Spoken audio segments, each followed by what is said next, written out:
Good morning, CHD. Welcome to Pediatric Perspectives.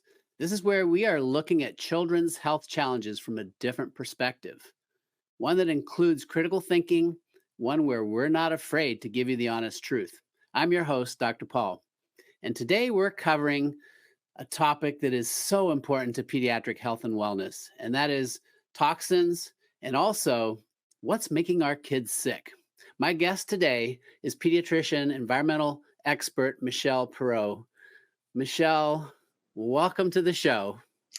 Paul, a pleasure. Thank you. I love what you do in the world, so delighted to be here. So I had the privilege, way too many years too late, to read your book.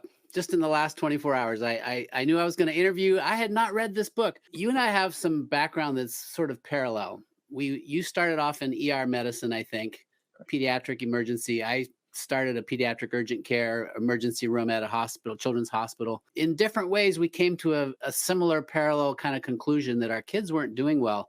Maybe start off with just a quick version of, what caused you to change direction from mainstream approaches and to ultimately writing this book that's so important, what's making our children sick. Certainly, Paul. I'll give you the thumbnail.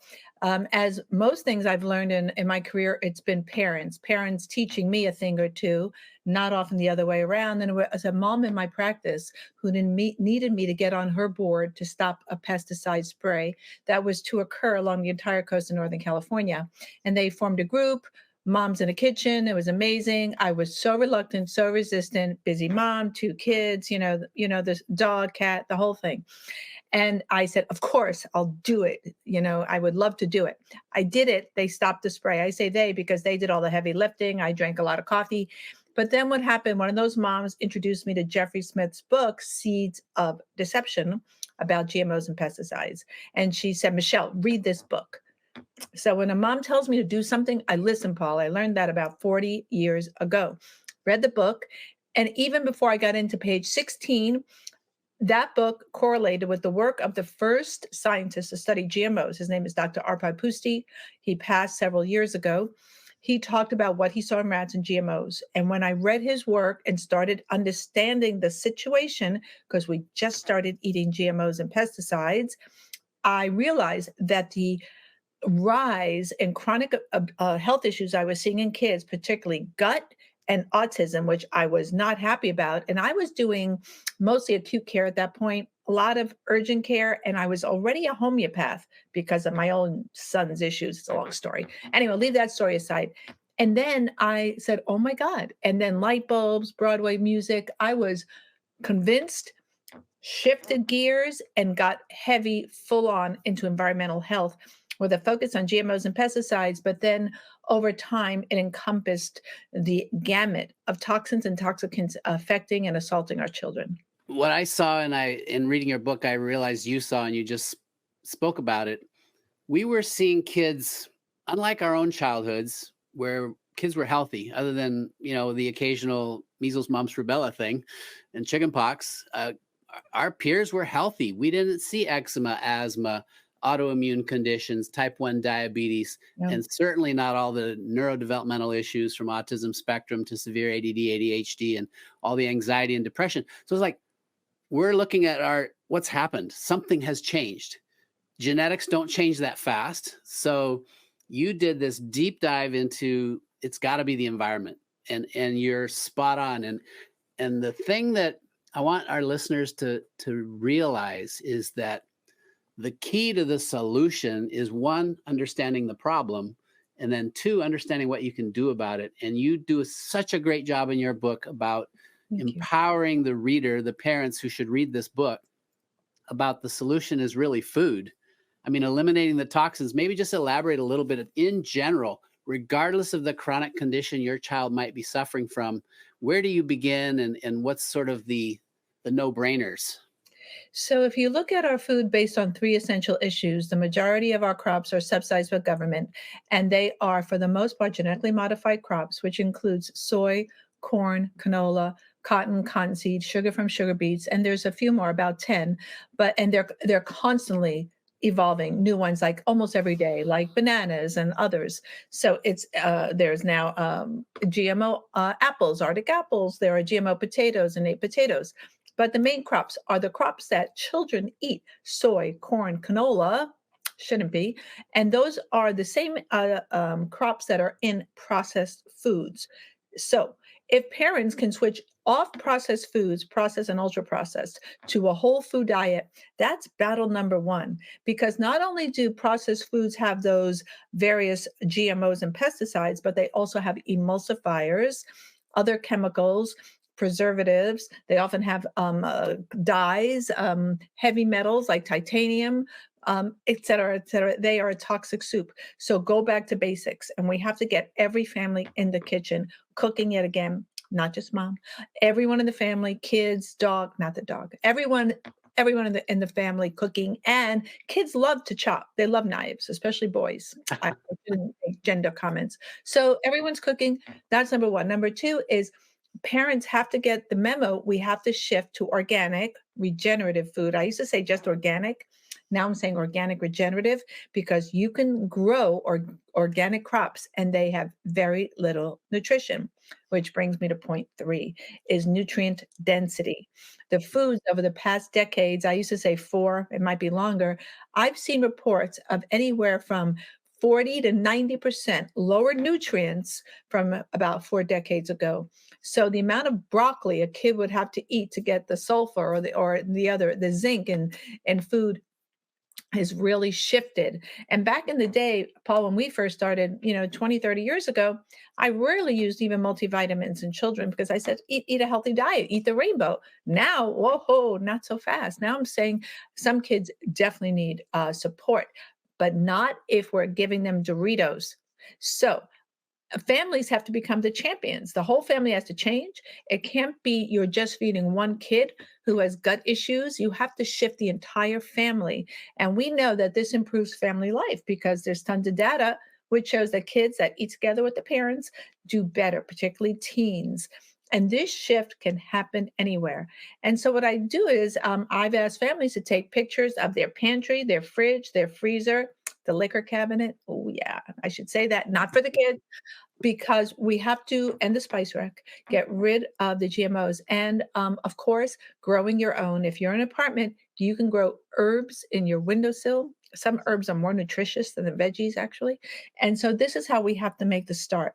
We have to make this transition because not only are there glyphosate-based herbicides in your food, Roundup Ready crops, but because of weed resistance, we use more herbicides, more genetically modified crops, things like 2,4-D dicamba, and the average food has at least 6 pesticides, which means Mm, insecticides, fungicides, herbicides, yep. the cocktail.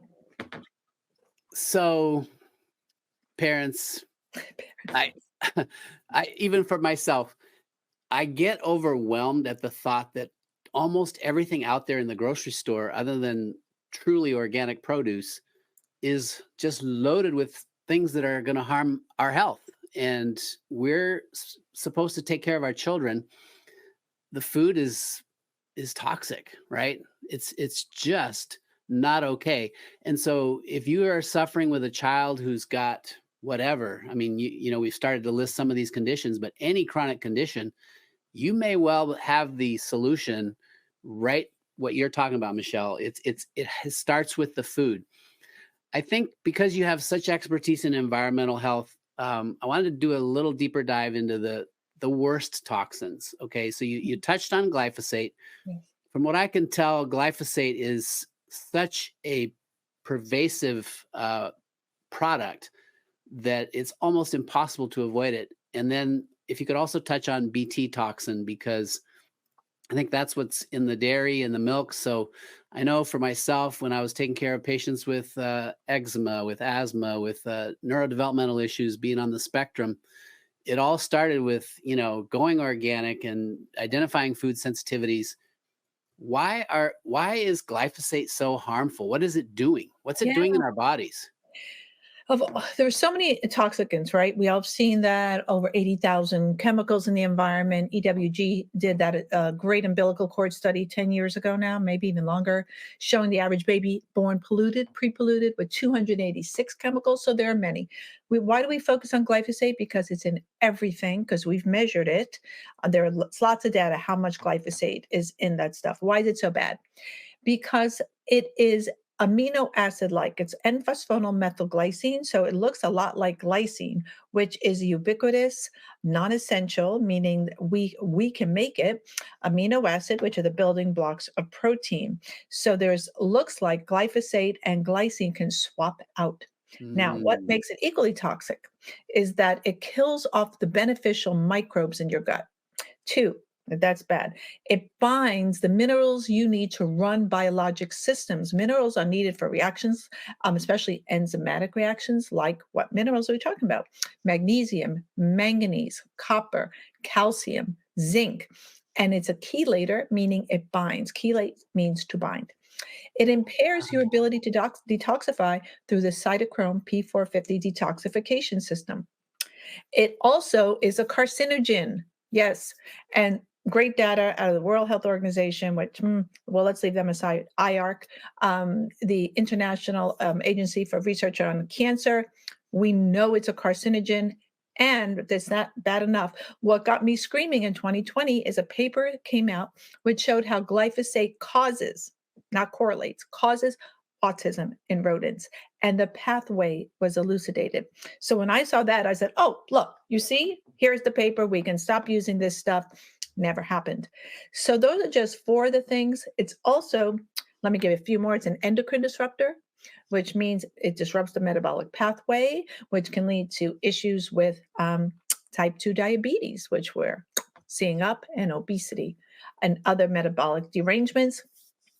So I think those are the main things it does. It even has other toxicity other than that. Now, Paul, I would be remiss if I didn't talk about the AAP position paper that came out a month or two ago talking about GMOs and pesticides. And bravo, they did talk about how pesticides were bad, but they gave GMOs a pass. There are not a lot of studies on GMOs without their associated pesticides. There's only like 3. Dr. Pusti, who I mentioned prior, did the first study, which showed harm, immunologic harm, GI, leaky gut looking disruption, reproductive harm. There was also a BT study, and we'll talk a little bit about BT, which I think came out of Montreal quite a few years ago, which showed that BT was supposed to be broken down. It's another GMO insecticide. And we were supposed to break it down because of our acidic stomach acid.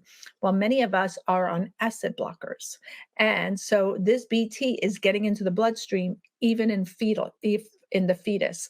That was BT. And there are no human studies on GMOs. So we're eating this stuff for now since 1996 to 98 without any human documentation, just on a few animal studies which showed harm. That's a mind blow. And more advanced technologies come out, and there are now it's CRISPR. We have all kinds of gene editing tools which you can literally buy on Amazon, and now we have foods like the Impossible Burger. Let me pick on them. It's a GMO soy burger produced by a genetically modified yeast that produces this iron substance from soy, which makes this plant, quote unquote, burger taste like meat. That creates 44 novel proteins that our body has not seen before. And I think the Impossible Burger just got the school lunch contract along with Kraft Lunchables. If, Oh, if you want to fall out of your chair, I know, fall out of your chair, Paul. So that's to give you an idea why glyphosate is bad news all the way around. yeah. Bad news. I Bad mean, news. it works to kill insects, right? But it punches holes in their GI tracts. BT. Yes, Yeah. that's how it works, Paul. You've been And studying. Good job. what could possibly go wrong if we're going to put that in our uh, intestinal tract, and then it's wiping out our good beneficial bacteria? You have a great section in your book that talks about symbiosis and dysbiosis. You know, you and I have dealt with severely autistic kids whose GI tract is a mess, right? And until you fix that or help them heal, they don't really make a lot of progress. And so what could possibly go wrong putting these really, really potent pesticides in our bodies? So yeah, I am in awe of how powerful getting the right nutrition and stopping the toxic overload is. There's a new toxin that I hadn't heard about, chlormequat, I think it's called. Yeah, I've been looking at chlormequat because it wasn't on my radar until I think I read the Children's Health Defense piece on it, and I said, "It's a quat. Is it like paraquat? Paraquat is super toxic herbicide." And sure enough, what we approved this paraquat. Now it's an interesting approval. So the EPA said, "Oh no, no paraquat in our crops, only on ornamentals, but we allow it into the U.S. on crops from other countries." Hmm. And now it's shown up in our urine. It was this enormous number of people where this other toxic substance has shown up. And I'm not an expert on chlormequat because I've just recently learned about it. Thank you, CHD. But if it's in the same family of paraquat, this is a neurotoxic substance. Yeah. So I would have to say, what are we doing? We're supposed to be practicing precautionary principle. Some of these EPA policies are not tight enough. They're not protecting our children. I don't know what they were thinking on that one in particular. There's one more thing I wanted to mention is that there are some plant biologists who consider glyphosate an organophosphate. And organophosphates, for sure, because Dr. Brenda Eskenazi from UC Berkeley has been studying it in the Salinas Valley in California for nearly 20 years, which showed how organophosphates cause ADHD, poor birth outcomes, babies with poor motor tone, and she's been following them forward. It's a prospective study over nearly 2 decades, and those kids are some of the worst ADHD kids seen. And you can look at her work. It's called Chamacos. So that's part of the toxic soup. And according to many in the autistic world, because 1 in 20 California kids is now on the spectrum, 1 in 14 in New Jersey, it's not looking good. What is making our kids so sick is this toxic overload, that there are so many toxic substances coming from air, water, food, environment, their clothes, Gore-Tex, plastics, microplastics in their fish, heavy metals, school lunches, 100% positive. So our kids, their detoxification pathways are in overload, and we can talk about how kids detoxify. It's different from adults. It's children are not mini adults, Paul. We have to remind our listeners. I think people know that, but I don't think it hurts to say it again. So there is this overload. The fish tank is dirty. The plumbing is blocked. The sink is overflowing. And if we don't stop the toxic load, even as we open their detox pathways, kids are going to be sick. They're going to manifest chronic diseases. And that's Yeah. what we're seeing. Yep. So many of you viewers might know me as the vaccine guy. You know, Dr. Paul wrote the vaccine friendly plan, then published the research that showed that, nope, that's not friendly enough. We compared unvaccinated kids to vaccine friendly plan who get about half of what the CDC gets, and the unvaxxed were hands down healthier. I mean, my cohort had zero ADHD. I'm sure some will show up eventually because it was a younger cohort, but I was all down that rabbit hole. And here's the thing. There are unvaccinated kids who have autism. And so it's not just vaccines. What is it? Well, this is what you've been pursuing for most of your career. It is toxins, toxins, toxins. And you have to do it all. You have to avoid injecting toxins, and that's the vaccines big time. You have to stop ingesting toxins. That's your food that's not organic, that's loaded with all these pesticides and products that you're talking about. And then you've got to do whatever you can to detox, and you got to work with somebody who really understands that. I know that's what you spend a lot of your time doing, and helping people actually get better. So those of you who are watching this and you're discouraged, don't give up, dig deep, and start eliminating the toxins, right? Let's talk about a few others that are, and by the way, if you're watching this and you haven't seen The Defender, it's the online magazine that's put out by Children's Health Defense. I get it every day. And you know what? They write brilliant articles, more than one a day. I mean, and you can research. So Talk a little bit about fluoride. I know we were trained, I think you and I went through training about the same time, that fluoride was one of the most important things we could do as pediatricians. We've got to promote fluoride, use fluoride toothpaste, and take your extra fluoride supplement if it's not in your water.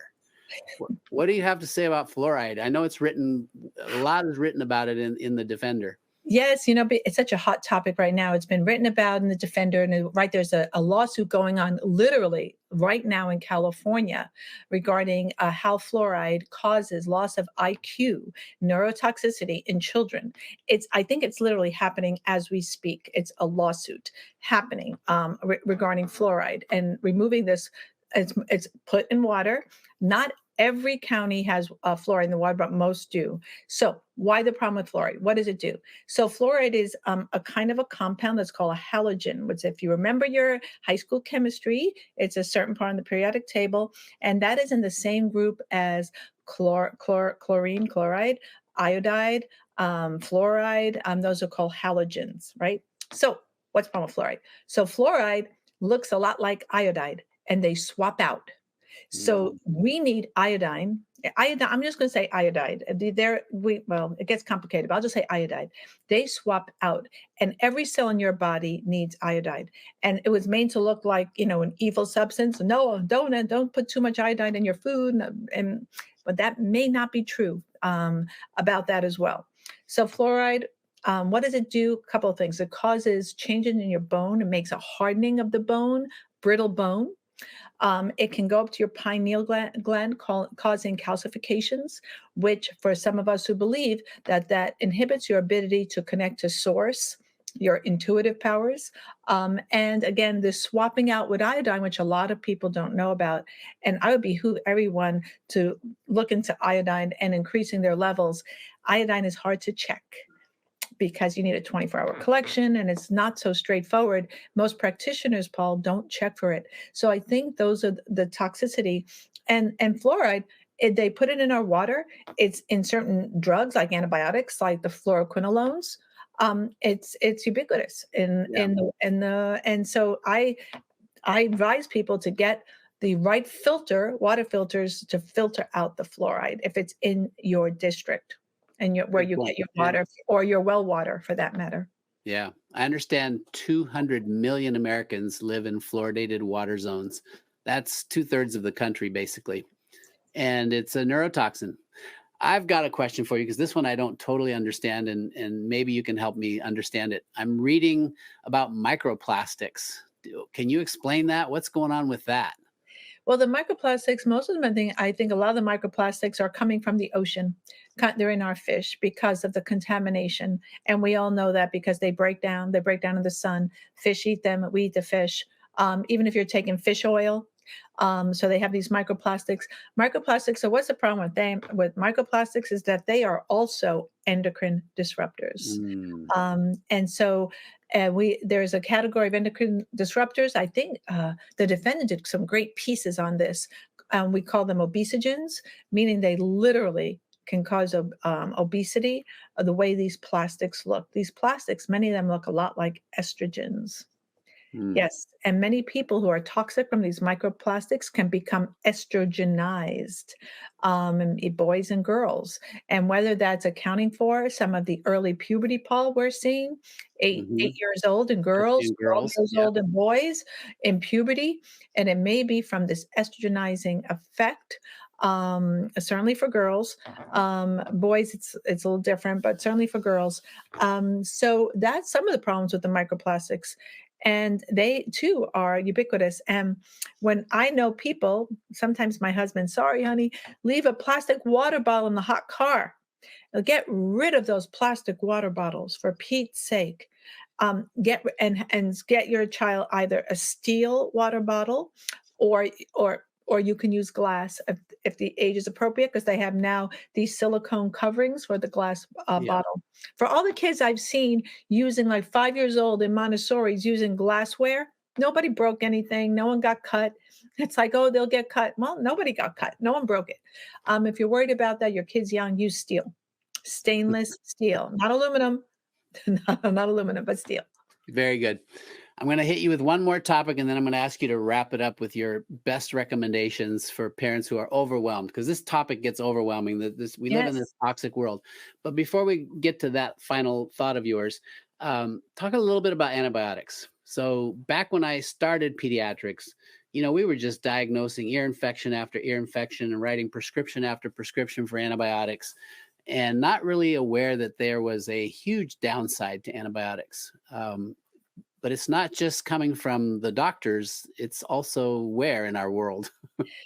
Paul, you think, right, if we stop the amoxicillin for the chronic ear infections, our kids would do better, but it's in the meat. It's Mhm. in our livestock. And because these animals and these CAFOs and CHD, and a Defender did a great piece on this, by the way, and they're in our CAFOs, the animals are fed because they're kept in these ungodly lack of hygiene, horrific conditions. And then they have to give them massive amounts of antibiotics to prevent illness, which we then eat. And what they do with the sick animals, which they can't even sell, this is hats off to my friend and colleague, Howard Vlieger, where I learned about this frontline. What they're doing is they sell that meat for dog food. There's some of the cattle are so sick and they've given them all these drugs, and then they go in our dog's food. And dogs also have an escalation of cancers and premature death. And then dogs over 10 have like this massive rise in cancer. Number one cancer happens to be lymphoma, just saying. Mm. Relation to Roundup, could it be? Okay, so yes, we're eating it, and it's because we're feeding those animals in those horrific conditions antibiotics. We develop antibiotic resistant genes in the microbes. Now, people need to know that just one dose of antibiotics can alter your microbiome for up to 6 months. Mm. After age 3, your microbiome is set. So you can take oral probiotics or eat fermented foods, even better yet. And some of those microbes may take residence, maybe 20%, but the rest die off. So we have a window, pre-pregnancy, pregnancy, postnatally, up to about 898 days, to fix someone's microbiome, make it as robust as possible, because those microbes in your gut, bacteria, viruses, fungi, archaea, and protozoa, are responsible for first line of defense for detoxification. We've been talking a lot about that, Paul. 2, production of vitamins like B12 and K. Vitamin K is super important for blood. They also they talk to your immune system. They're immune modulators. They also produce neurotransmitters, the chemicals that run your brain, like serotonin, the calming chemical, so your kids are chill. So those are some of the things that microbes do. And so we want to create the most robust microbiome that we can. And that's why our meat has to be free of antibiotics, organically fed, grass finished, and no mRNA vaccines in your food, in your livestock that you eat. Humanely treated if you do eat meat. Yep. So, folks, that's a huge prescription for health right there. It's not easy if you're used to eating fast food, because fast food's all CAFO meat. It's not even easy if you're buying most of your meat at the grocery store. It's all CAFO meat. You have to seek out a butcher that does grass-fed, free-range type meat. Yes, you pay more, but you know what? You can eat half as much and get Yes. way more nutrients and certainly avoid these toxins that are killing us. So, from what you said, I've had this aha before, but it hit me again. We shouldn't be doing antibiotics for kids under age 2 or 3.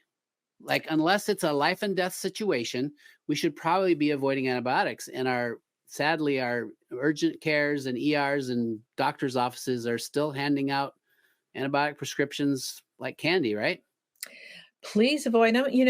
If a kid is a life-threatening issue, please, do what we need to do. Then, of course, I don't throw the baby out with the bathwater, my favorite metaphor. So we need to be sensible and pragmatic. However, there are certain conditions that we used to write prescriptions for, like water when I was an ER doc, and for ear infections. Most children don't need antibiotics for ear infections. Most upper respiratory infections are caused by viruses, and most viruses don't respond to antibiotics, although I've changed my opinion about that during COVID. But, Paul, that's another conversation. So, no, not for the routine upper respiratory infections, don't need antibiotics. Sometimes you do when kids have certain bad infections. And so, if we practice food as medicine, giving your kids adequate and optimal nutrition, using your little herbal garden, or organic regen when you can, regenerative, so we can help create a more robust child. Children need exposures to infections to create a robust immune system, Paul. So it's not like we have to keep our kids in a plastic bag, more Right. microplastics. So expose them when appropriate, but use antibiotics judiciously. And when I do use antibiotics, I always give probiotics. I've seen some pushback about that.